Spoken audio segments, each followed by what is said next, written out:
afternoon and welcome. My name is Amanda Zavitz and I'm the organizer of the Social Science Speaker Series. The Social Science Speaker Series is a grassroots initiative led by social science faculty in the School of Language and Liberal Studies in hopes of creating greater recognition of important issues that define the social sciences. At the outset, our goal was to invite speakers on various topics that would raise awareness of social issues and foster dialogue surrounding these issues. 3 years ago, when the social science speakers began, it was my personal dream to have Maude Barlow speak at Fanshawe College. Today, on International Women's Day, I am thrilled that this dream is about to become a reality. Maude Barlow is the National Chairperson of the Council of Canadian and chairs the board of the Washington-based Food and Water Watch. Maude is the recipient of 11 honorary doctorates, as well as many other awards, including a 2005 Right Livelihood Award, known as the alternative to the Nobel Peace Prize Award. She's received the Citation of a Lifetime Achievement at the 2008 Canadian Environment Awards and the 2009 Earth Day Canadian Outstanding Environmental Achievement Award, the 2009 Planet in Focus Eco Hero Award, and the 2011 EarthCare Award, the highest international honor of the Sierra Club. In 2008 and 2009, she served as the Senior Ambassador on Water to the 63rd President of the United Nations General Assembly and was the leader of a campaign to have water recognized as a human right by the United Nations. She is also the author of a dozen reports as well as 16 books, including the international bestseller Blue Covenant, The Global Water Crisis and the Coming Battle for the Right to Water. It is both my pleasure and my honor to introduce one of the greatest and most respected activists, authors, champion of human rights, and women of our times, Maude Barlow.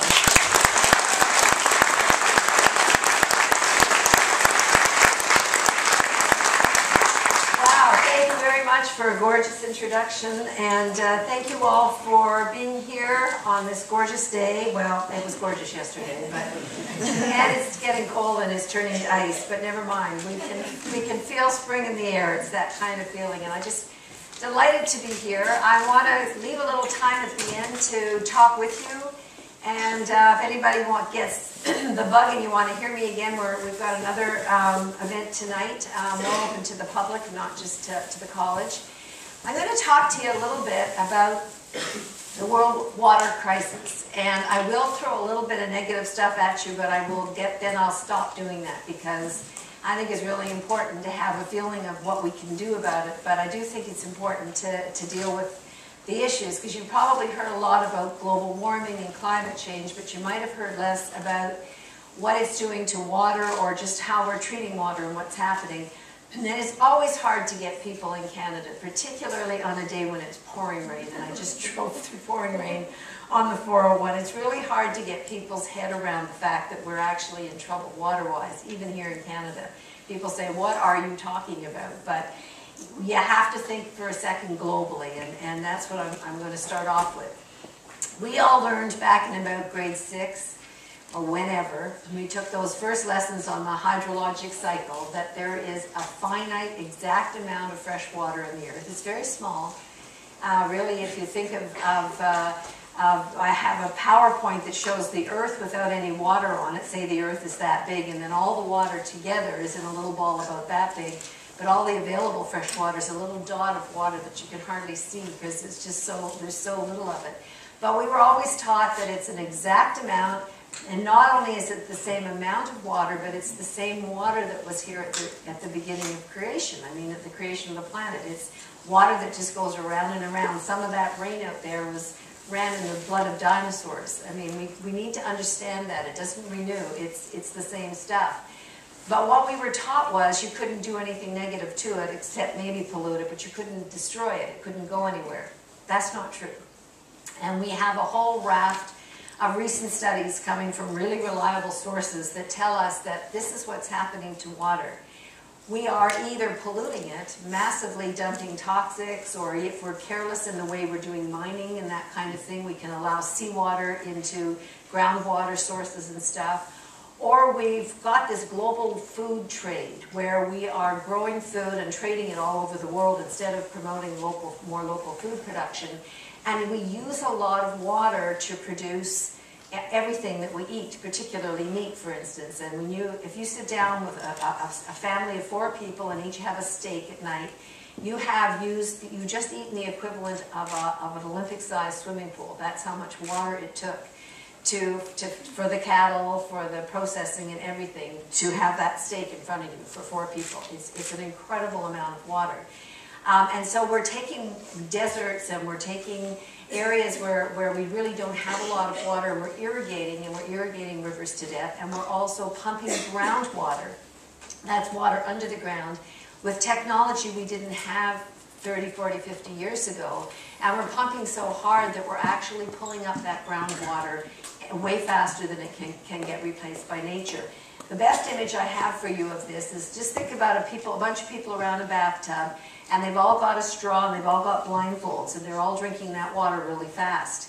There's tons of water. There's all the water anybody wants until the moment that there's no water left. What happens is that you need chemicals to separate the salt from the water. And you take in all this aquatic life, and you take in the salt, and then you take the salt out of the clean water, and you distill it, and then you pour the salt, the heavy salt, the dead aquatic life, and the chemicals back in the ocean. So it's really, the ocean becomes yet again a dumping ground. So it's not an exchange, believe me, it's not a good thing in the end. The reality is now that the United Nations tells us that there are many parts of the world that are physically, literally running out of water. And we're not talking drought. You'll read about it as if it's drought, but it's actually coming to the bottom of the water table. And these places include now all of the countries of the Middle East, many countries in southern Europe. Italy's in trouble, Spain's in real trouble. 22 countries in Africa. In fact, right now, 1 in 3 people in Africa don't have access to clean water.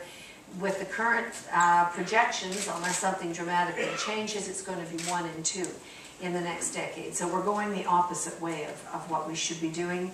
Australia's hit the water wall. They've hit the water wall because they have these great big industrial agribusiness like cotton and rice and all the wine that's so beautiful. I love it from Australia. They take it out of the Murray-Darling and they ship it away. So that's called virtual water export. It's when you take your water, you use it to grow something, and then you ship it away. Mexico City is sinking on itself. They used all the water underneath Mexico City in the valley, and now the big old churches are all on their side. It's literally sinking. Many parts of the United States are in crisis. The aquifer, the big old aquifer that goes down the spine of the United States, grows most of their food, will be gone in our lifetime, you know, the lifetime of people in this room. So we are looking at some very serious crises. We're looking at a huge drought in China. China decided they could make more money using their water to produce all the running shoes and rubber duckies for the world than if they left it in the ground. So although China has a lot of water, they're exporting it away with their economic miracle, and there are 4,000 cities in Toronto, 4,000 cities in danger of being overcome by the desert. We have desertification growing in over 100 countries around the world. So what I'm trying to say to you is that the world is running out of the available fresh water stock that we all learned was not possible to destroy. And population is growing really fast, and water use is doubling with the rate of population growth. So the demand, if you look at the charts now, the demand for water goes straight up, okay, and the supply goes straight down. It's like an arrow going one way and an arrow going the other. And the big water and food companies recently did a study because they're worried they're going to run out of water for their, you know, Coca-Cola and all that stuff.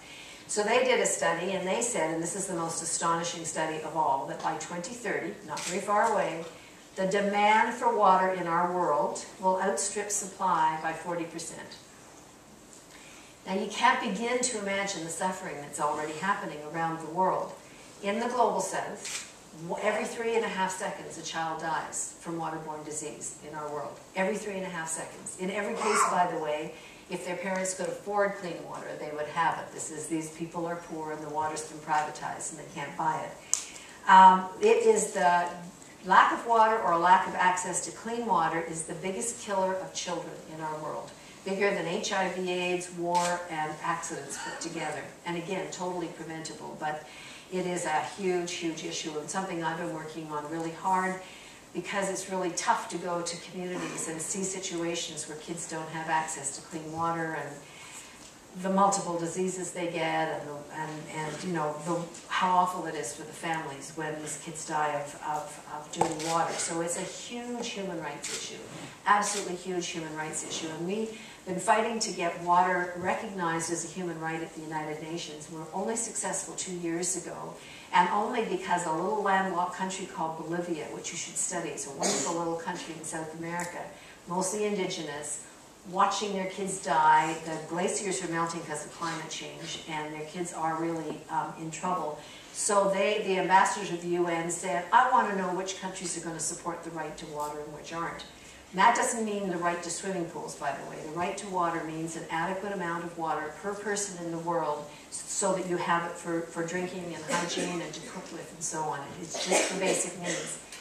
And so he put a resolution to the General Assembly of the United Nations, and everybody said, well, we're not quite ready for that. And he said, I don't care if you're ready or not. I'm putting this resolution. I want to see who votes for it.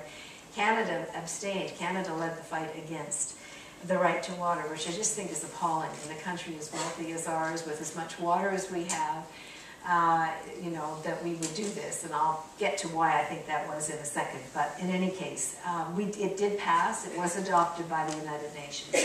And that was a very big step for us as a human family, if you will, a human species, that we recognize that people shouldn't have to die or watch their kids die because they can't pay for water. So this is a very big next step. It doesn't mean everything got better the next day, but it does mean we all collectively recognize this. Now, with a world that I've just described, with population and demand growing and water declining, it might not surprise you to know that there's a lot of controversy and conflict over water. There's big conflict over how to find new sources. So you get wealthy countries, some of the European countries, Saudi Arabia and so on, looking outside their borders for water sources the way they used to look or still look for energy sources. If they don't have them in their own borders, they want to know where they are, right? So you get China taking a huge amount of water from the Tibetan Himalayas, and this is water that feeds the rivers, all the great rivers of Asia, diverting it, massive amounts of it, through pipelines and dams and diversions and so on to China, to their industrial heartland. And people watching this closely say there is real tension between India and China over this, what India considers water theft. So if you've got more, you're more powerful, or you're the country that's upstream and you can just divert that water, what happens to the downstream neighbors? So there's a lot of conflict growing around these declining water sources. And you now get countries and even wealthy investment and hedge funds coming into poor countries and buying up land for the land and water for future time. Hedge funds and wealthy countries have bought up land twice the size of the United Kingdom in Africa alone. It's part of the story in Africa. When you hear about the drought, it isn't always drought. It's often because the best land and the best water is being used to grow crops on private owned property owned by foreign interests, and they're growing crops for export. Like all the roses that you would buy, for instance, in Europe on Valentine's Day, all come from Lake Naivasha, that lovely, lovely lake in Kenya, in the Rift Valley, where the movie Out of Africa was filmed. And I was there. I was on the water with a great Maasai elder paddling in this old wooden boat, and he had this wooden paddle, and he steered us around the hippopotamus, because they're quite nasty little creatures apparently, although majestic, but don't pat is like all he said was don't pat those things. And I looked at this island and I said, oh my goodness, that's beautiful. It looks, well, it reminds me of Africa. And he said, well, that's because that's where it was filmed and so on. But anyway, this lake is dying. It's spring-fed, but it's surrounded by European rose industries, the big farms with great big iron gates at the front and guards with guns and stuff. I mean, this is the new image of water, is that it's like a fortress around these water sources. And Europe doesn't want to use its declining water sources, so they import it. But they import it, instead of importing the water directly, they import the stuff that needs a lot of water to make. So this is a huge part of this story. We're seeing more conflicts between those who have money to buy water and those who don't. And we're seeing a lot of conflict, and I've been involved in this, between those who think that water should be put on the open market like a commodity, like running shoes, like cars, whatever, or like energy, and let it just be a market item. And those of us who believe that it's a common heritage, it's a public trust, and it's a human right. And this is a really big struggle that we're having. So we're fighting against privatization of water services, where a private company comes into a community, takes over the water service, and then jacks the price up. One of the first in the world was in this country of Bolivia.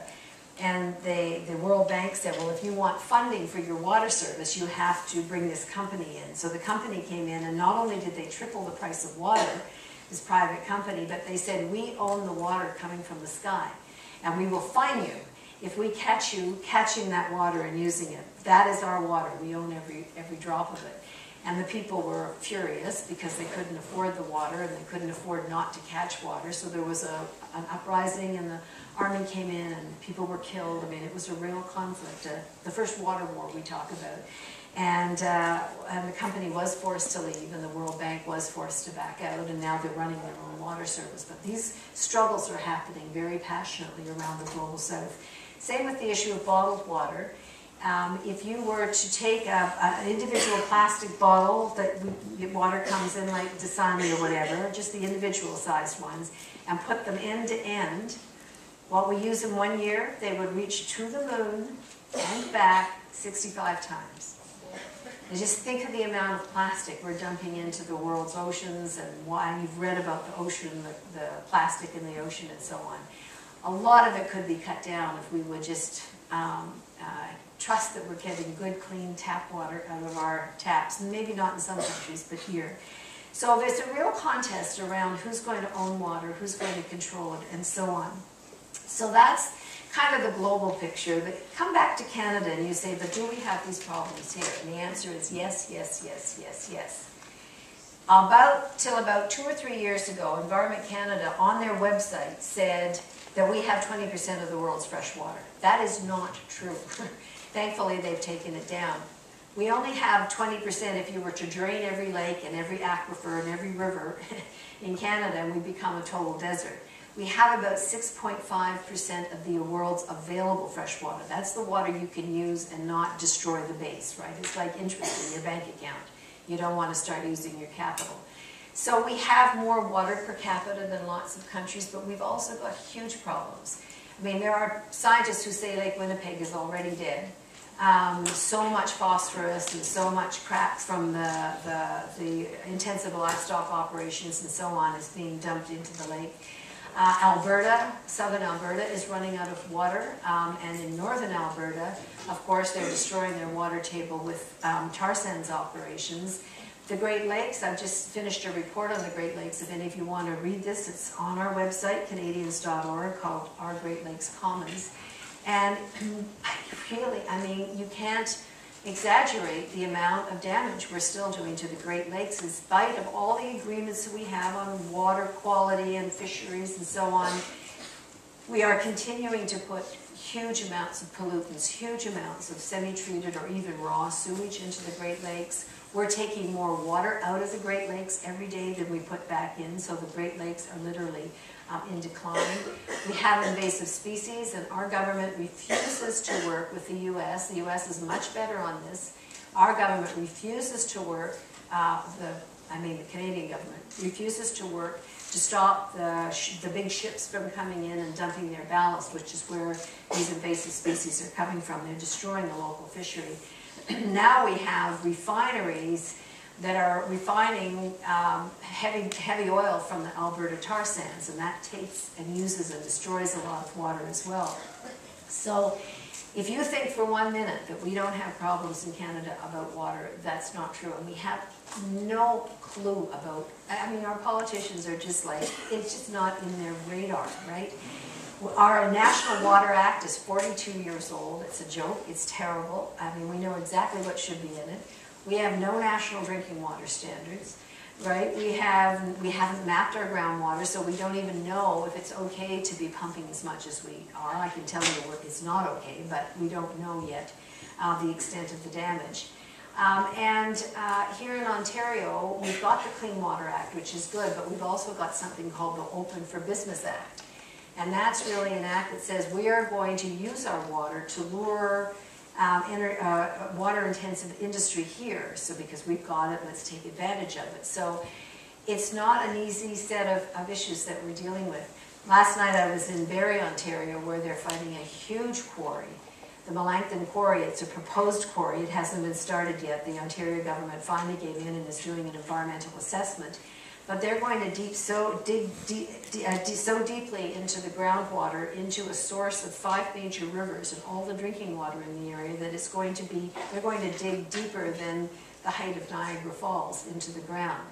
And they're going to take massive amounts of stuff out of this quarry and then take it by 40-ton trucks working 24/7, right, through this lovely community. And people are just up in arms. I mean, people are literally saying, we're going to lie down under those tractors. We're not going to let this happen. And you're going to hear more and more and more about this in the years to come.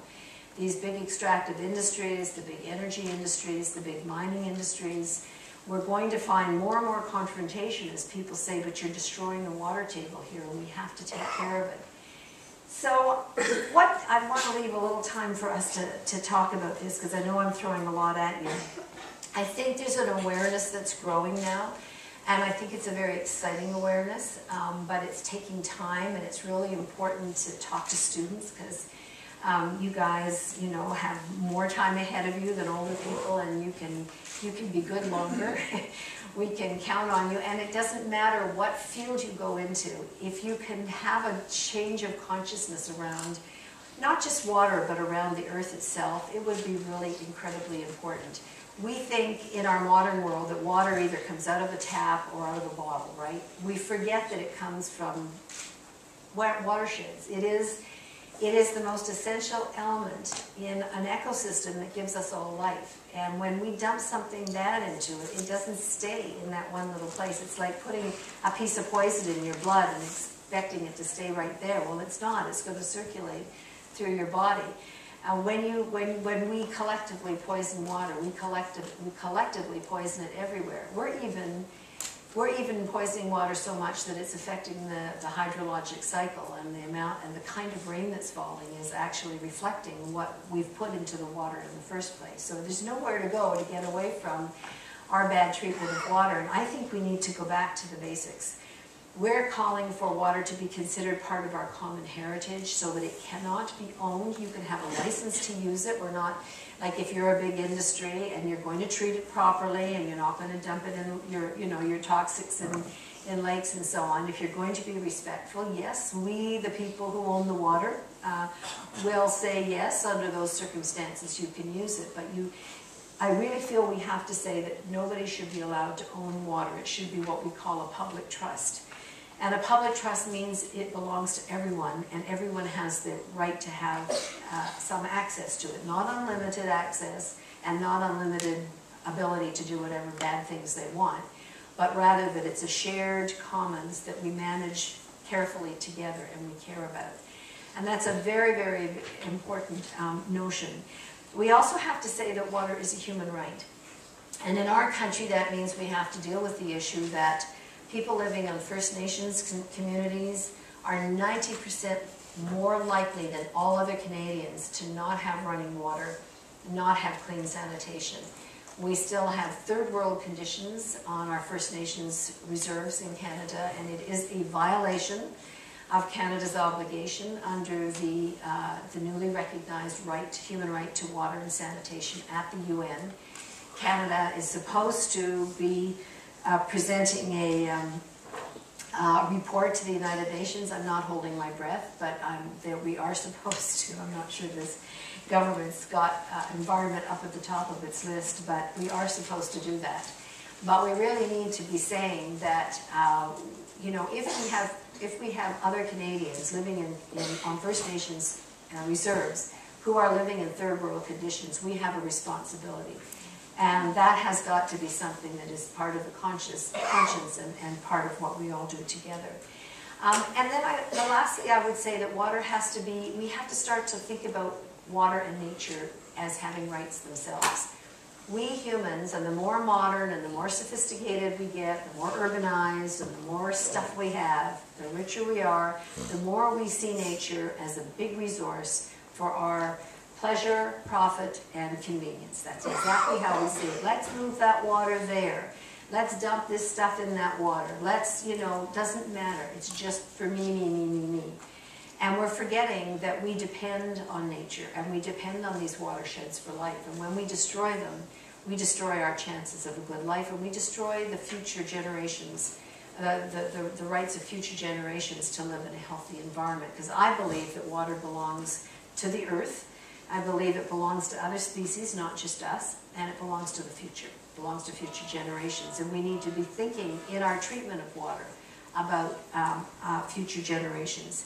So a lot of us have been working on something called the Universal Declaration on the Rights of Mother Earth, and it's called that because it was drafted back in Bolivia, again, another conference in Bolivia, where a lot of this thinking has come from. And the idea there is that we have to have our human laws more compatible to the laws of nature. So it's not that you can't go fishing anymore. Nobody's saying that every fish has equal rights to a human, but you can't fish to extinction. You can't fish a species to extinction. It's not that you can't have some industry on a watershed, but you can't destroy the watershed. And we have to have some reverence for the earth and other species. And we have to bring laws in that protect water and that protect the land and the air around us. And if we don't do this, we're going to live a diminished life. Even in this lifetime, it will be less affecting me than a lot of you, but it will be in your lifetime a diminished earth because we haven't cared for it. We have all the knowledge we need to take care of this. Believe me, we know what we need to do. We need to conserve. We need to collect rainwater. We need to restore watersheds. We need to bring the rule of law. Martin Luther King used to say, the law may not change the heartless. Sorry, the law may not change the heart, but it will restrain the heartless, which is just, I think, gorgeous. Meaning, if some people or some corporations won't do the right thing because it's the right thing, they're going to do it because it's the law. And if we mean it, we say no drinking and driving, we mean it. We have laws. We have police out there on the streets. We don't say, oh, we hope you won't drink and drive. We say you won't drink and drive. When we mean it, you won't rob a store. You won't physically hit another person. You won't hurt that child. I mean, these are laws because we've evolved. When I was growing up, it was a big joke drinking and driving. So things change, the attitudes change, and our attitude to the earth around us has got to change because we are not taking care of our earth and we are not taking care of this precious declining water source. And let me just say to you, as Canadians, sitting on a lot of water, very soon the rest of the world's going to come here saying, how come this is your water? Just because you were born here or your family moved here, how come? Do you feel you've been given some kind of special dispensation because you have this? The world's going to come calling for this water. We better be able to say that we're caring for it, and we're caring for it so that in some cases it can be shared for those who come here as well, because there are going to be water refugees. There's no question about that in our world. So I'm just going to end with a quote and then give us a few minutes. I'm hoping that you'll have some thoughts and questions.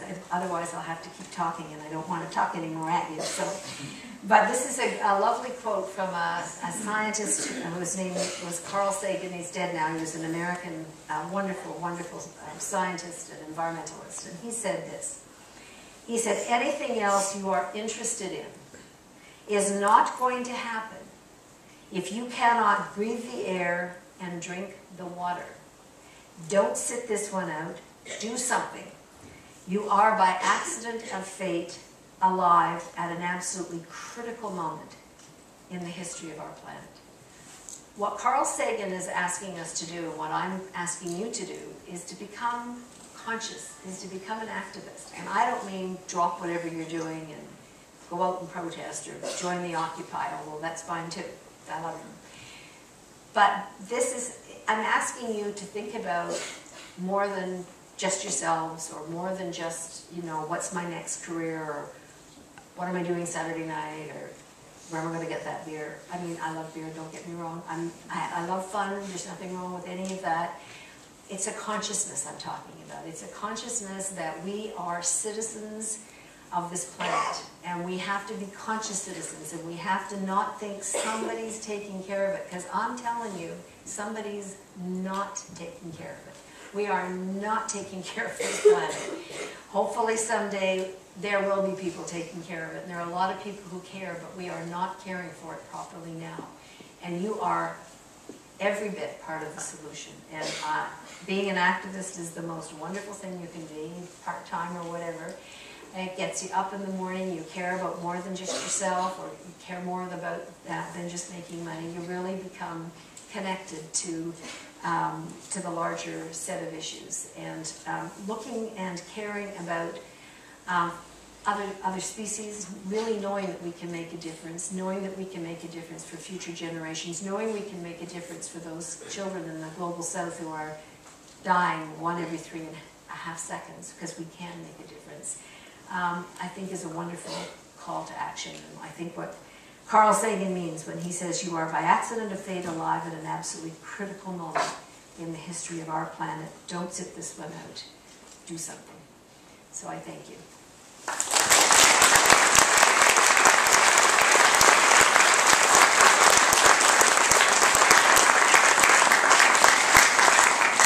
Now I left a little time with hopes that you can challenge me, it's cool, ask questions, thoughts.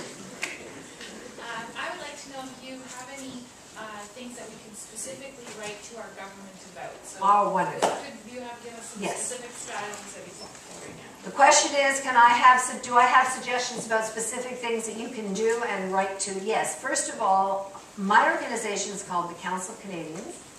We are nonpartisan, we are non-profit, we get mad at all sorts of governments. I'm mad at the federal government right now, but I would be equally mad at any party that was doing this kind of thing. So we're nonpartisan. And we are a social and environmental justice organization. We've got about 75,000 supporters across the country. We love to have you come to our website, Canadians.org. If you go to the water section, just fiddle around on it, and there's two. There's called the Blue Planet. The Blue Planet's our international water work. So you can, you'll see petitions there on the right to water. We're asking our government to change its position and support the human right to water and sanitation.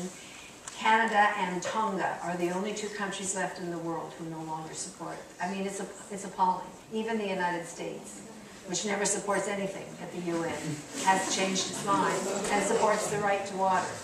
I mean, like, I'm embarrassed when I'm at the UN, people say, why don't you go home and do something about your own government and forget about being here?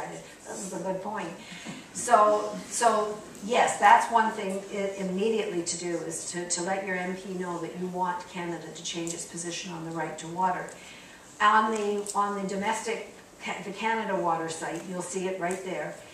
We have also a 5-point plan of what a national strategy would look like, and so we have tons of information, lots of petitions to the Ontario government, petitions to the federal government, letters, draft of letters that you can write. We're asking the government for a new National Water Act that would set national drinking water standards, that would do the coordination with the provinces of groundwater testing. We want water to be taken out of all trade agreements because it should not be a tradable good. And you guys, if you want to take it a step further, you can go to the site under trade on our website that talks about a new trade agreement with Europe. It's called CETA, the Canada-European Union Comprehensive Economic and Trade Agreement. You may not have heard much about it, although the city of Toronto 2 nights ago voted to ask to be exempted from the rules of CETA, because for the first time, corporations, this case from Europe, are going to have access to all the contracts at other levels of government. NAFTA is only the federal government, but this is provincial, municipal, schools, universities, colleges, water systems, you name it. And the 2 biggest water companies in the world private water utilities are European, and they are dying to have this signed because they're going to be able to come in and challenge local municipal public water systems. So one thing you could do is learn more about CETA, teach it in your classroom. It's very much connected to the environment and human rights. And tell the government that this is of concern to you as well. The more you can learn, and this goes from how long you keep your shower on, and how long how much, does your garden take a lot of work? Can you convert it to plants that don't? What are the appliances like in your house? I spoke on International Water Day last year. I was asked to speak in some very exciting and exotic places, but the invitation I accepted was at my grandchildren's public school in Ottawa. I thought, oh, that's the nicest invitation. I think I'll say yes to that. So these kids come in. I adored them. Grade 4, 5, and 6 came into the gym, and I thought, you guys are smarter than You're smarter than I was at that age. You're smarter than I am now. I'm telling you, these kids are fluently bilingual, English and French, and this isn't private schools, and public school, wonderful school. And they knew so much, and they were so good. So anyway, the next day, a friend of mine is Alex Neve, the head of Amnesty International in Canada, and his little girl goes to that school, and he phoned and he said, well, thanks very much. She's following us around the house. Turn the water off. The shower, you've been in more than 3 minutes. And she's standing outside the bathroom door, diving their showers, right? So we can do stuff like that in our own personal lives. Give up bottled water. Not the fuzzy kind in glass is fine, but just, that plastic, it's a bad habit. It costs a lot of money, and you're hurting the environment. You can get good, clean tap water, or get a reverse osmosis thing on your tap at home and so on. These are things that we can all do. But if you want to take the next step, that political step, then it is a case of writing to, talking to your MP, learning more, getting involved in our local chapters. We have activist chapters in many communities across the country, and we've got a wonderful one here in London, and Dawn over here. Put your hand up, Dawn. Would love to have any of you involved, and we've got literature here for you to look at. We've got a wonderful team here, so if you want to get even more proactive, you can join our chapter here and get involved. But it really is like opening a door, and there are a whole bunch of rooms behind that door. You can just, it depends. You can sort of stay here and do this, or you can really take each step and learn more and more and more. And the more you learn, the more you see water differently. It's an interesting process. I used to just like everybody take it totally for granted. Yes? The impact of water, on energy things, would, say, converting things to solar or wind or something also have an impact on how water gets used? Oh, my favorite question.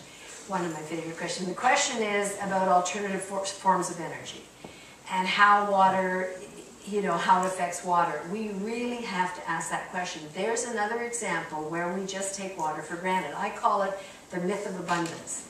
We got so much water, you never have to ask about it. So what are we doing to a whole bunch of land in the world? We're converting it to grow food to feed cars, biofuels.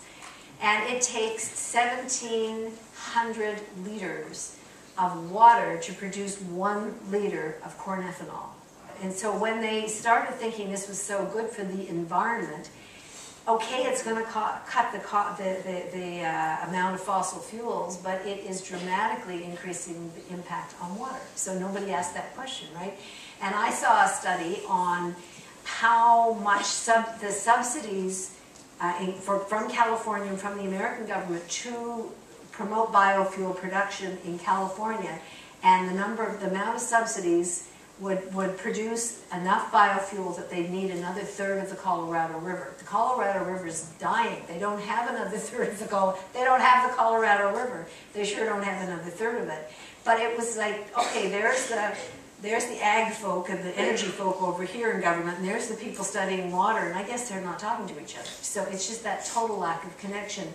Ditto with fracking. You guys know about fracking, where you take heavy pressurized water and sand, and it's filled with terrible chemicals, toxic chemicals, and you shoot it down into shale rock, and then you force it out horizontally, and it's like a bullet hitting a car windshield, and it releases this gas. Okay, so the argument is, well, that's better than coal or heavy oil. Yeah, that is, but it uses a whole bunch of water. The methane leaks into local water sources, and it destroys a whole pile of water. It leaves poison, contaminated water, usually in the ground. So fracking is another example, like biofuels, of something that's supposed to be a good alternative is not. Solar is better, of course, and solar is probably the best. I know there's a lot of dispute about wind, and we're actually, in my organization, just going through a little bit of a piece of research on our position, because we support alternative energy sources, but I'm also concerned about, about the big wind farms they're talking about putting into our Great Lakes and what that's going to do. So thank you for the question. We just simply don't think enough. And the big prime example, of course, is the tar sands. For every unit of oil that they extract from that heavy bitumen, that's that heavy, the tarry stuff, they destroy between 3 and 5 units of water. So 1 unit of oil, up to 5 units of water destroyed, and they keep it in great big holding tanks that are like big poison ponds, big poison lakes, and when they look pretty and the ducks land, they die. So they shoot rifle shots every 20, 30 seconds. I've been there. I've heard it shot. You know, you hear the shot. What is that? Well, they're shooting into the air. It's automatic. Nobody's standing there doing it, but to scare the birds away. That's how poison it is. And if you look at it from the air, and I've flown over it, there's the holding tanks of this water, and there's the Athabasca River, and there's this tiny little green-brown strip of land between the holding tank and the river. So in our production of energy, even alternative energy, we we have to think. And last thing on that is electric cars. I hear everybody, electric cars, what a great idea. If every car in the world were converted to an electric car in the next year, we'd have to dam every remaining river in the world to get the hydro power for it. So there's no easy answer to our energy problems, but one of the problems with both the conventional energy and the alternative sources is that we haven't looked at the impact on them. I think we have one more time for one quick one. Anybody left that wants to? Yes. How do you, from this entire time, even taking on this crusade, how do you keep positive? How do you keep fighting?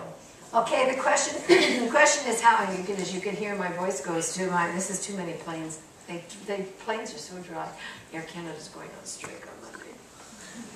It is. They just announced, my BlackBerry tells me dreadful things, and they told me that.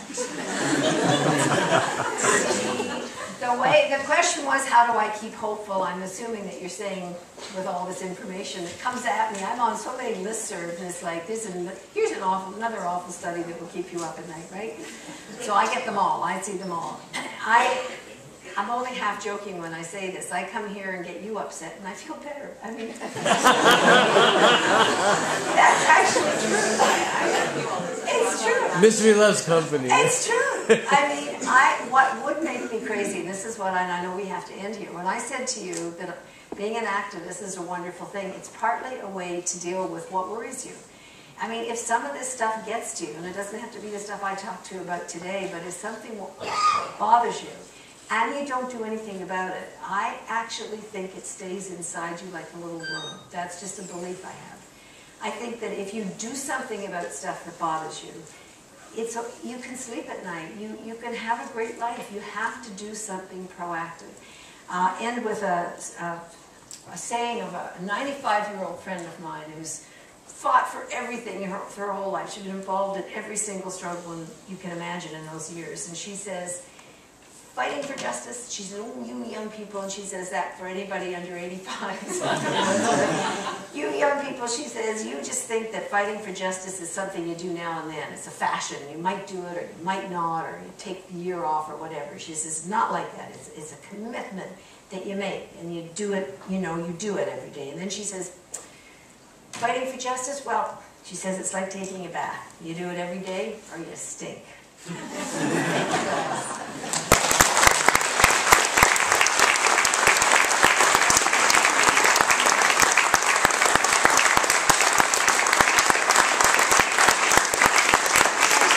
Thank you guys. I want to to say thank you to Maude Barlow. It was a pleasure. And again, thank you for supporting the Social Science Speaker Series this year.